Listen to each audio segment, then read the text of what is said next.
The 4-4-2 YouTube has been my favourite formation probably since FIFA 18. I call it your bread and butter. I absolutely love it. So without any further ado, drop this video a like for me, drop a comment down below, and please hit that subscribe button to my channel. Let's get into the 4-4-2 custom tactics.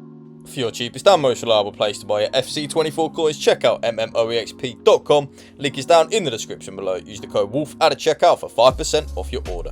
So you are definitely going to want to use balance on the defensive style. Like I have said in a lot of my videos though, pressure on every touch is good and you can definitely use it with the 4-4-2. 4-4-2, in my opinion, bar maybe the 5-4-1 and the 4-2-3-1, is the best defensive formation on the game in terms of not conceding goals. So if you want to be a little bit more aggressive with your defending, for example using pressure on every touch, you definitely can do that. But for me, I much prefer balanced. I just like to be in control of where and when my team presses the ball. Really, it's quite simple. The defensive width, a little bit boring. I do actually leave it on 50 width. Yes, 50. Now if any of you have watched my more recent videos, you will know why. I want to try and stop the switches of play from people that are abusing when they're just switching it from left back to right back, left back to right back. So I've kind of sacrificed being a little bit more compact in the middle of the pitch to have my defenders spread out a little bit more wider to try and stop people switching the play. They can still do it because it's just the way the game's coded, but in my opinion it does help.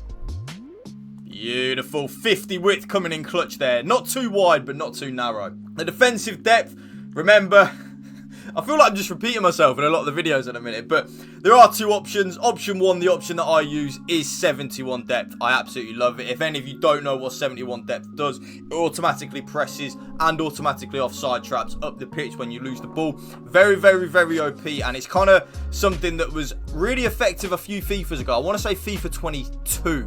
It was really effective, and it's back being effective again. So I use and abuse it. 71 depth coming in clutch there, winning the ball nice and high at the pitch. And again, the 71 depth coming in clutch. Again, the 71 depth. Beautiful. Nice. That's 71 depth again.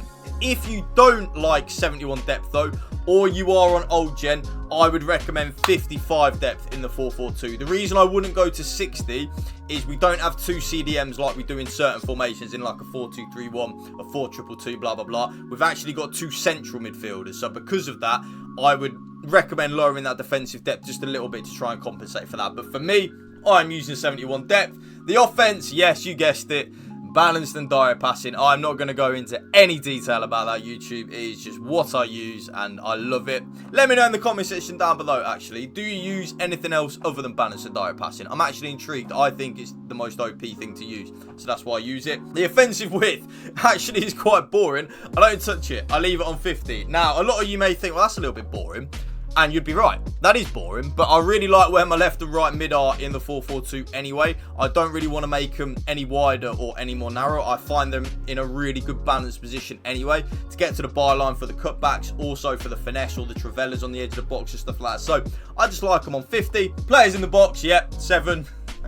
Pretty obvious. The more players that we have in the box, the more likely we are to score a goal. Very, very, very simple. 2 corners and 2 free kicks. So, custom tactics done. Let's get into the player instructions. Now, I have both of my strikers on stay central, get in behind, and come back on defence. The reason I have them on stay central and getting behind, so you see there my striker making that run in behind, that is because he's on getting behind.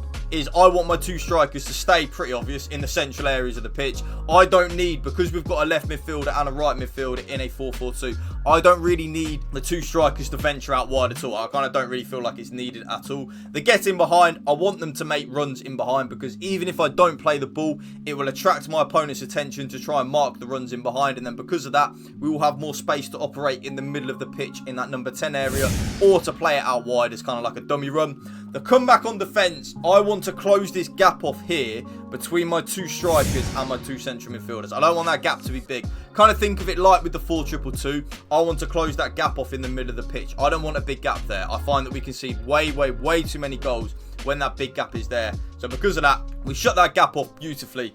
Works a charm. The left midfielder and the right midfielder are on exactly the same player instructions. So come back on defence, get in behind, and get into the box for cross. So the comeback on defence, they tuck nicely in. They just makes us more defensively solid.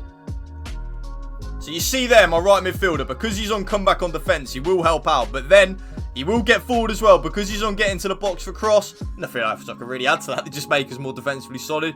The getting behind and getting to the box for cross are the key aspects on the left midfielder and the right midfielder. I want my left midfielder and my right midfielder to be in the box. If they're not in the box, I feel like we're not creating enough opportunities. And I also want them to make the runs in behind because it's actually pretty easy. If they're making runs in behind, we just score more goals. It's pretty simple. And as well, like with a player in the box, the more players that we have in the box, the more goals we score. It is so simple. So because of that, I use and abuse it. The two central midfielders, the first thing you're going to want to do is put them on cover centre. So they're both on cover centre. The more defensive-minded central midfielder, so for me, it's my informed Jude Bellingham on my road to glory. He is on stay back while attacking. So one of your central midfielders will be on stay back while attacking. Nice. My Jude Bellingham right centre mid on stay back while attacking. The other central midfielder is then on balanced attack and cover centre. So that central midfielder will get forward a little bit. They won't completely YOLO it up the pitch or anything like that. Kind of like the left central midfielder of a 4-3-2-1, if any of you have used my 4-3-2-1 custom tactics, or the left CDM of a 4-2-2-2. They will get forward, but they won't YOLO it. They won't be right up there with my Neymar and Ollie Watkins, but they will help out in the attacking third of the game. If you do struggle defensively, though, I would recommend putting both of them on stay back while attacking, see if you like that. I then don't attack at all with my left back and right back, so they are both on stay back while attacking. And then last but not least, my goalkeeper is on comes for crosses and sweeper keeper. And that right there is my updated 4-4-2 custom tactics video for you. If you did enjoy this video, please drop it a like for me, drop a comment down below, and if you can hit that subscribe button to my channel, that would mean the world to me. Thank you for watching. Remember, spread the love and positivity. PMA, positive mental attitude. Peace out. One love.